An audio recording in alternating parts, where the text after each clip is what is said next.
High everyone, welcome back to my channel. कसे आहात तुम्ही सगळे? अपेक्षा करते तुमची होळी खूप छान मस्त गेलेली आहे. मी आज तुमच्यासोबत माझा होळीचा दिवस जो आहे तो पूर्ण शेअर करणार आहे. तर मी सकाळी जी होती ना, रात्रीच्या जेवणाची प्लॅनिंग सुरू केली होती आणि बासुंदी बनवायची होती. खरं तर आंबे मिळाले असते, पण तो घ्यायला जायला ना खरंच कुणालाच वेळ नव्हता. म्हणून म्हटलं मी सकाळीच एक्स्ट्राचं दूध जे होतं ना तर ते मागवून घेतलं आणि जी बासुंदी आहे ना तर ती सकाळीच बनवून ठेवते, जेणेकरून ती जेवणाच्या वेळेपर्यंत बनून जाईल आणि मग त्यानंतर फ्रीजमध्ये गेली की मी छान मस्त रात्री जेवेपर्यंत छान घट्ट होऊन जाईल, असा सगळा प्लॅन होता. तर बघा मी इथे 1.5 लिटर दूध जे आहे ना ते घेतलेलं आहे बासुंदी बनवण्यासाठी. मला एवढी बासुंदी बनवायची होती की ती आज रात्रीत खाऊन संपली पाहिजे, दुसऱ्या दिवशी उरायलाच नको. नाहीतर ऑलरेडी पुरणाची पोळी हे ते सगळ्या गोष्टी असतात ना, मग त्यामुळे काय होतं ना की हळूहळू प्रत्येक जे आपण बनवतो ना पदार्थ त्याचा थोडा थोडा जो असतो ना तो वाटीमध्ये उरलेला असतं आणि ते फ्रीजमध्ये स्टोअर करावं लागतं. म्हणून मी ट्राय करते की काही बाशी पडायला नको, सगळं आजच्या आज संपलं पाहिजे, कारण दुसऱ्या दिवशी ते आपल्यालाच खायचं असतं. त्यामुळे बजेटमध्ये बनवलेलं कधीही चांगलं आणि बाशी खाण्यामध्ये काही अर्थही नसतो, त्याला काही एवढी चव पण नसते. बाशी खिचडीच फक्त तेवढी चांगली लागते, बाकी सगळ्या गोष्टी फ्रेशच खाल्ल्या पाहिजे.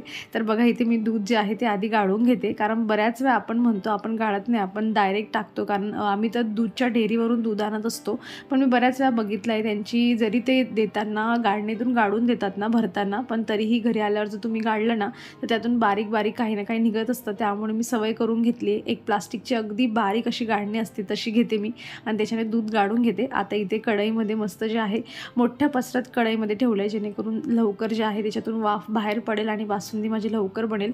तर मी ते गॅसवर ठेवून आली आणि आता म्हटलं एक काम होतं. मला एक कमेंट आली होती ॲक्च्युली, त्यांचं असं म्हणणं होतं, त्यांनी व्हिडिओमध्येच पाहिलं असेल की जी माझे ॲलोवेराचं जे हे प्लांट आहे ना तर ते सावलीत ठेवल्याने काय होईल ना ते छान मस्त ग्रीन होतं. म्हटलं चला ट्राय करून बघूया. आणि असंही हे जे पुढे ग्रिल बनवून घेतली ना मी, इथे खूपच गर्दी होत होती झाडांची, म्हटलं ते इकडे ठेवलं तर एक दुसरं फ्लावरिंग प्लांट मला जे आहे तिथे ॲड करता येईल. सो मी ते जे आहे सावलीत ठेवलं. आता 2-4 दिवसांनी खरंच छान ग्रीन झालं ना की मग तुम्हाला व्हिडिओमध्ये शेअर करते आणि मग तुम्ही पण ठेवा. बाय द वे पापडांचा बॉक्स अजून पण बाल्कनीमध्येच फिरतोय, 8-10 पापडं उरले त्याच्यामध्ये, पण त्यांच्यासाठी जागा नाही आहे. सो तिथेच आहे. रात्रीच्या वेळी जेव्हा पण गरज पडली तिथून पापड घेतले जातात आणि भाजले जातात. सो असं फ्रेश जे आहे संपवणं चाललेलं आहे आणि म्हटलं बाल्कनीत आली आहे आणि बाल्कनीचा टूर नाही दिला असं तर काही होणार नाही. सो भरपूर फ्लावर आहेत नेहमीप्रमाणे माझ्या बाल्कनीमध्ये आणि भरपूर कड्या वगैरे पण ज्या आहेत ना आलेल्या आहेत. मी ट्राय करते जेव्हा पण तुम्हाला दाखवताना किंवा जेव्हा पण येते ना तेव्हा सुकलेले पत्ते जे काही फुलं असतात कोमेजलेले ते मी लगेच काढून घेते. तेच नेहमीसारखं की त्यांची एनर्जी जी आहे ती वेस्टेज जायला नको. आज ब्रेकफास्टमध्ये कालच्या दिवशी बघा मी झेप्टोवरून जे होते ना थोडे फ्रोझन फूड मागवलेलं होतं. तसं मी मागवत नाही, म्हणजे मागवण्याची वेळ पण आली किंवा डीमार्ट वगैरेमध्ये गेलो तर मग मी तिकडून आणत असते एखादं ते पण, कारण पिया म्हणते की मम्मा हे घेऊयात ते घेऊयात. सो जसं फ्रेंच फ्राईज आहे हे तर मी दुसऱ्यांदाच फक्त हे आणलेलं आहे. बाय द वे ते छोटे छोटे असतात ना चीज बॉल्स वगैरे, तर ते 1-2 वेळा जे असते ते आणत असते. म्हणजे असं समजा की 2-3 महिन्यातून एखाद पॅकेट जे असतं ते आमच्या घरी येत असतं. असा जो असतो तो प्रकार आहे. खूप जास्त आम्ही फ्रोझन फ्रूटवर किंवा प्रिझर्वेटिव्ह गोष्टी ज्या असते मी जरा लांबच राहते त्यापासून, पण कधीतरी खाल्लं पाहिजे आणि माहीत पण पाहिजे, त्यामुळे मग घेते. आणि एअर फ्रायरचा यूज पण थोडा होऊन जातो. सो मी त्यामध्ये लावलेलं होतं एअर फ्रायरमध्ये आणि 14-15 मिनटामध्ये मस्त क्रिस्पी बनून जे असतात ना हे जे फ्रेंच फ्राईज आहेत ना हे बनवून झालेले आहेत. मी म्हणजे घरच्या घरी पण 2-3 वेळा फ्रेंच फ्राईज बनवून ट्राय केलेले आहे, जे आपल्या घरचे बटाटे असतात त्याचेही खूप छान बनतात. सो एअर फ्रायर असला की असाही कधी ना कधी फायदा होत असतो.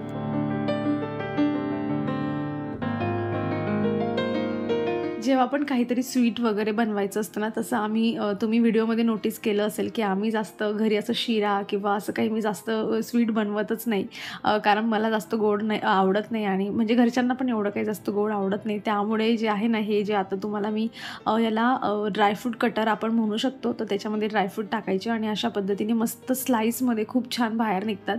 मी घेतलं तेव्हा 150 रुपयाचं होतं हे, आता माझ्या मते प्राईस कमी झाली असेल, पण खूपच युजफुल आहे. आता हे सगळं जे आहे ना मला बासुंदीमध्ये टाकायचं होतं म्हणून मी ते करून घेतलं. आणि बघा आमच्या बाल्कनीमध्ये जे आहे आता त्या पहिले ब्लॅक कलरच्या चिमण्या यायच्या ना, तर आता अशा नॉर्मल चिमण्या पण यायला लागल्या आहे.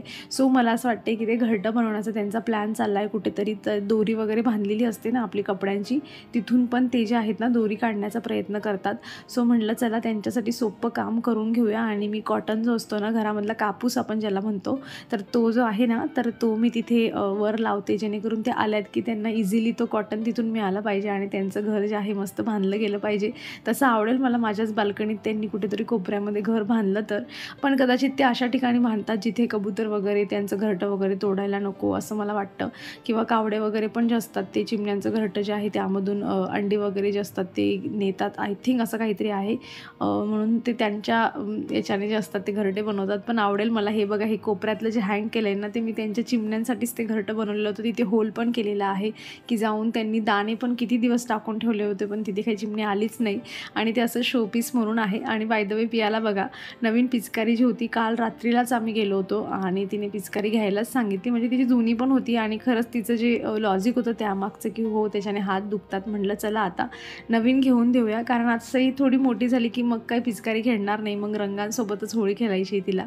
सो अशी जी आहे तिच्या आवडीची पिचकारी तिला घेतलेली आहे आणि तिलाही व्हिडिओमध्ये तिची पिचकारी जी होती ती दाखवायची होती. सो दाखवून झालेली आहे. आणि आता जे बघा जेवणाच्या आधीपर्यंत माझी बासुंदी ऑलमोस्ट बनवून तयार झालेली आहे. हा ना मसाला दूधचा जो असतो ना मसाला असतो हा, म्हणजे तुम्हाला म्हणजे आपलं वेलची वगैरे हे तुम्हाला बारीक करून टाकायचं नसेल ना आणि एक छान फ्लेवर जर तुम्हाला बासुंदीला आणायचं असेल, 5-10 रुपयाचं हे पॅकेट मिळतं, कुठल्याही दुकानावर मिळून जाईल तुम्हाला. ते एक पॅकेट पण तुम्ही 1.5 लिटर दूध जरी टाकलं ना तरी खूप छान टेस्ट येते बघा. साखर मी इथे किती गोड पाहिजे त्यावर साखर टाकलेली आहे. अजून 5-1 मिनटं हे चालवेल आणि बासुंदी बनवून तयार होऊन जाईल.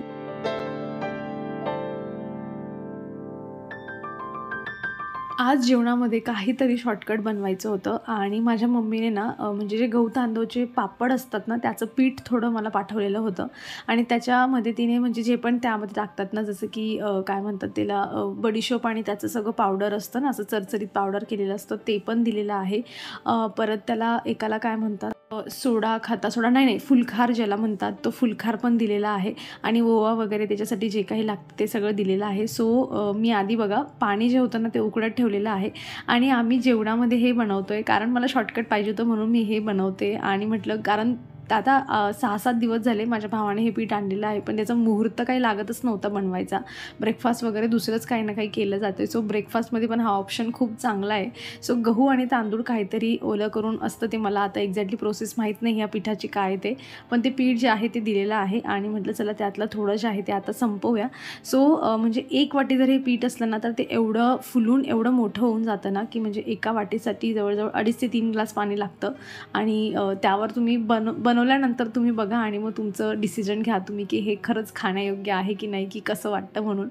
तर हा जो असतो ना हा फुलकार आहे तो हा मी याच्यामध्ये टाकलेला आहे आणि तीळ वगैरे पण यामध्ये टाकली जाते. सो पाणी छान आधी उकड काढून घ्यायची आणि जशी याची उकड निघली की यामध्ये थोडं थोडं करून जास्त हे पीठ टाकायचं असतं.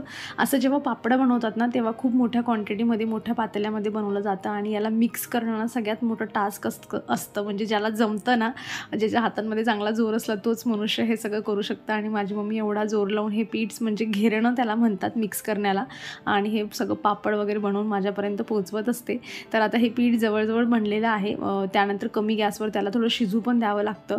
आणि म्हणजे पापड बनवताना ज्याच्या घरी ज्या दिवशी हे पापड बनतात ना, हे असो किंवा नागलीचे असो, त्याच्या घरी स्वयंपाक होतच नाही. त्यावर मस्त जी लसूणची चटणी असते ना किंवा नॉर्मल चटणी पण असली ती टाकायची त्याच्यावर, वरून मस्त तेल टाकायचं आणि असं तेलामध्ये लपलपीत बनलेलं हे जे गहू तांदूळाचं पीठ आहे ना हे खायचं. असं लागतं ना म्हणजे पापड टाकून टाकून दमलेले लोक अगदी एन्जॉय करून याला खातात. आणि मी तर म्हणजे वर्षानंतर खाते. बऱ्याच वर्षानंतर आपण जेव्हा एखादी गोष्ट ट्राय करतो आणि आपल्या म्हणजे ती चाइल्डहूडचं काहीतरी मेमरी असतात त्यामागच्या, तर ते खरंच असं इकडे शहरामध्ये येऊन जेव्हा आपण ट्राय करतो ना इतकं छान वाटतं. आणि खाल्ल्यावर तर असं वाटत होतं की म्हणजे खूपच असं वाटत होतं की खूप जुनी गोष्ट मी ट्राय केली आहे आणि खूपच छान मला वाटत होतं. पियाला पण ही जे आहे रेसिपी खूप जास्त आवडली आणि म्हणत होती की मम्मा मला परत पाहिजे. म्हटलं आहे अजून पीठ, आपण 2 वेळा तरी अजून बनवू शकतो. सो अशा पद्धतीने दुपारचं जेवण वगैरे झाल्यानंतर जे आहे मी आता डायरेक्ट तुम्हाला चहा ठेवताना दिसते. पण म्हणजे पूर्ण दुपारभर ना माझे बरेच कामं झालेले आहेत. कारण पुरणपोळीचं जर जेवण असलं ना तर मी खरं सांगते असं वाटतं की ज्या दिवशी तुम्हाला पुरणाची पोळी बनवायची, जर तुम्हाला सकाळी बनवायची ना तर तुम्हाला सकाळपासून प्रोसेस करायला लागावं लागतं. जर रात्रीचं जेवण बनवायचं आहे तर मग दुपार म्हणजे अशीच जाते ते स्वयंपाकाची तयारी करण्यामध्ये. तर बऱ्याचशा गोष्टी माझ्या तयार आहेत. जसं की मी आता चहा ठेवायला आलेली होती तुम्हाला दाखवते. तोपर्यंत माझा मसाला भाजून झालेला आहे. माझं पुरण जे आहे ते पूर्ण डाळ शिजवून वाटून वगैरे झालेलं आहे. त्यासाठी बारीक पीठ लागतं ते पण माझं गाळून झालेलं घेतलेला आहे. सो आता म्हटलं जोवर चहा बनते ना तोवर पटापट जे आहे कपड्यांच्या घड्या वगैरे करून घेऊया, कारण एकदाच स्वयंपाकाला लागलो की मग तसं तर स्वयंपाक चाललाच आहे दिवसभर, पण तरीही एकदाच स्वयंपाकाला लागलो मग काय बाल्कनी वगैरेमध्ये यायला जमत नाही आणि ह्या सगळ्या गोष्टी राहून जातात. सो मी ते केलं आणि घराला झाडू वगैरे पण मी आताच मारून घेते, कारण नंतर मला वेळ मिळणार नाही. आणि पुरणपोळी म्हणली ना की तिला तुपात वगैरे भाजून घ्यायला वेळ पण लागतो ह्या सगळ्या गोष्टी करायला, भजी बनवायचे, पापड बनवायचे. सो त्याची अरेंजमेंट आपल्याला पहिल्यापासूनच करून ठेवावी लागते. आपल्याला माहिती आहे एकदाच किचनमध्ये शिरलो की नंतर ह्या छोट्या छोट्या गोष्टींना वेळ नसतो आणि मग तसंच पडलेलंही आपल्याला काही जमत नाही. सो म्हटलं चहा बनते तोवर आवरून घेऊया. आणि इथे बघा पियाला मी टॉवेलची घडी घालायला दिली होती. आधी ती मला म्हणत होती की मम्मा नाही मला नाही जमणार, एवढे मोठे मोठे कपडे नको देत जाऊ. पण मी तिला सांगत असते नेहमी की प्रॅक्टिस कर, ट्राय करशील तेव्हाच जमतं तुला. आणि मग हळूहळू जमायला लागलं की मग म्हणते हो गं मम्मा तुला कसं माहीत असतं की मला जमणार असं. मग आपण सांगायचं मला सगळंच माहीत असतं. असं होय का ना, बोलून बोलून पण आपली कामात हेल्प होते आणि मुलांना पण जे आहे थोडं ऑर्गनायझेशनच्या बाबतीमध्ये त्यांनाही त्यांच्या गोष्टी करण्यामध्ये जी असते थोडी सवय लागून जाते. आणि मी आता आलेली आहे चहा वगैरे घेतल्यानंतर किचनमध्ये. सो मसाला मी बारीक करून घेतलेला होता. मी आता रशी बनवते, आमच्यामुळे कटाची आमटी पण याला म्हणतात, पुरणाच्या पोळीसोबत जी बनवतात ती. सो आम्ही तरी रशीच म्हणतो. तो त्याचा मसाला वगैरे भाजून घेतला आणि जे पुरण आपण बनवतो ना पुरणाच्या पोळीचं जे सारण असतं त्याची ती वेगळी डाळ जी असते ना ती काढून घेतलेली आहे मी, म्हणजे जेणेकरून जी आमटी आहे तर ती छान थोडी घट्ट झाली पाहिजे. म्हणजे यामध्ये गूळ वगैरे जेव्हा आपण मिक्स करतो ना त्या डाळीमध्ये त्याच्या आधीच थोडं त्याचं पाणी पण असतं ना ते पाणी पण काढून घ्यायचं आणि थोडीशी डाळ पण काढून घ्यायची, जेणेकरून जी रशी आहे ना त्याला मस्त घट्टपणा आला पाहिजे. मग राईससोबत खूप छान लागते ती. आणि आता तेच मी इथे त्याच मिक्सरच्या भांड्यामध्ये वाटून वगैरे घेत आहे. तसं तर आमच्याकडे म्हणजे पुरणाची पोळी बनवली नाही जात होळीला. आमच्याकडे फुनके असतात, कढी फुनके असतात आणि गोडमधून ना ज्या शेवाळ्या असतात, म्हणजे बारीक शेवाळ्या, जाड शेवाळ्या जर तुम्हाला माहीत असतील तर, कारण त्याला अजून काय म्हणतात मला माहीत नाही, पण मॅगीसारखा तो प्रकार असतो आणि घरीच त्या बनवल्या जातात पाटावर. सो गुळातल्या ज्या शेवाळ्या असतात ना त्या गोड म्हणून जे असतं ते नैवेद्यासाठी जे जात असतं तर कढी फुनके आणि त्या शेवाळ्या असं जे असतं ना ते जेवण बनत असतं. आणि मला एक्झॅक्टली हे लक्षातच नव्हतं की आपल्याकडे कढी फुनके बनतात. मी ह्याच बेतामध्ये होती मागच्या 2 दिवसापासून की आपल्याला पुरणाची पोळी बनवायची आहे. सो मला जर हे पहिले लक्षात आलं असतं ना, म्हणजे मम्मीसोबत दुपारी बोलताना तेव्हा डिस्कशन झालं की नाही बाई आम्ही तर असं असं बनवतो आहे. म्हटलं मला पहिले तरी सांगायचं, माझ्या डोक्यातच नव्हतं हे सगळं. म्हणजे शॉर्टकट जेवण झालं असतं आणि एवढा तामझाम जो आहे तो पुरणाच्या पोळीचा मला करावा लागला नसता. सो म्हटलं मला पुढच्या वर्षी तू नक्की स्वतःहून जे आहे ते आठवण करून दे की आपण जे आहे तू फुनके बनव आणि कढी बनव, कारण ते लवकर होऊन जातं. आणि आता जे आहे परत गुढीपाडवा येईल तेव्हा पण पुरणाची पोळी बनते. सो हे 1-2 जे सण आहेत ना ते लागोपाठ येतात, त्यामुळे पुरणाची पोळी नको वाटते मग तेव्हा. त्यामुळे कढी फुनके मला असं वाटते की बेटर राहिलं असतं. पण चला असो, माझी पुरणाची पोळी खूप छान फुगली आहे. सो याचा आनंद जो आहे तो भरपूर आहे. पुरणाची पोळी छान फुगली की मग असं वाटतं नाही आजचं जेवण खूप छान बनणार आहे. आणि 1, 2, थर्ड म्हणजे शेवटपर्यंत माझी पुरणाची पोळी अगदी 1 नंबर बनत जाते. जशी जशी गोष्ट पुढे पुढे जाते ना तशी तशी प्रॅक्टिसने ती खूप छान फुलते पण आणि मस्त, म्हणजे फाटत पण नाही, असं सगळं होत जातं. मागे मला एक कमेंट पण आली होती जेव्हा मी भाकरी मला थोड्याफार जमायला लागल्या ना आता गेल्या एका व्हिडिओमध्ये, की तुला पुरणाची पोळी जमते का. मी काहीच त्यांना कमेंट केली नाही आणि म्हटलं ज्या दिवशी हा माझा व्हिडिओ लाईव्ह जाईल ना त्या दिवशी मी त्यांना शोधेल आणि ती कमेंट शोधून त्यांना सांगेल की प्लीज तुम्ही माझा आजचा व्लॉग बघा, मी त्यामध्ये पुरणाची पोळी बनवली आणि मग जजमेंट जे आहे ते तुम्ही रिप्लायमध्ये मला द्या. चला बघा, ही शेवटची पुरणाची पोळी होती आणि अशी पूर्ण छान फुगली होती. म्हणून मी म्हणते एक्सपिरियन्समधून की जशी जशी माझी एक पुरणपोळी पुढे जाते ना तशी तशी ती छान छान बनत जाते. त्यानंतर जे आहे आता पापड वगैरे तळून घेते आणि शेवटचं आहे बरं का, आता पापड तळून झाल्यानंतर फक्त भजी काढायची आहे. मग जे आहे आम्ही होळीचं जे आहे ते पूजा वगैरे करायला जाऊन आणि त्याच्यानंतर मग जे आहे जेवणाचं जे आहे ते सगळं जेवायला वगैरे बसायचं आहे. पण मी ताट तुम्हाला इथेच दाखवते कारण हे सिक्वेन्समध्ये तुम्हाला सगळं दिसून जाईल. सो आजचं हे जेवणाचं ताट.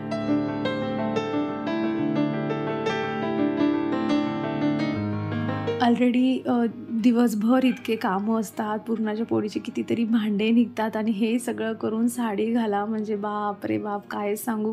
ज्याला कुणाला असं म्हणजे एवढं असं वाटतं ना की काही एवढी विशेष गोष्ट नाही साडी म्हणजे त्यांच्यासाठी खूपच सोपं असेल, पण आमच्यासारख्या ज्या बायका आहेत ज्या कधीतरी साड्या घालतात ना त्यांचं असं असतं की बापरे, म्हणजे साडी म्हणजे काय मोठा प्रकार आहे असं मला वाटायला लागतं. माझ्यासोबत जो कोणी रिलेट करत असेल त्याने कमेंटमध्ये हात वर करावं की ताई आम्ही आहोत तुझ्यासोबत, आम्ही सेम फील जो असतो तो आम्हाला होत असतो. सो मी अगदी सिंपल इथे तयार झालेली आहे. थोडंसं पावडर लावलं आहे, थोडीशी लिपस्टिक लावली आहे, साडी कशीबशी घातली. म्हटलं फक्त पार्किंगला जाऊन येईपर्यंत ही अशीच्या अशी राहिली पाहिजे.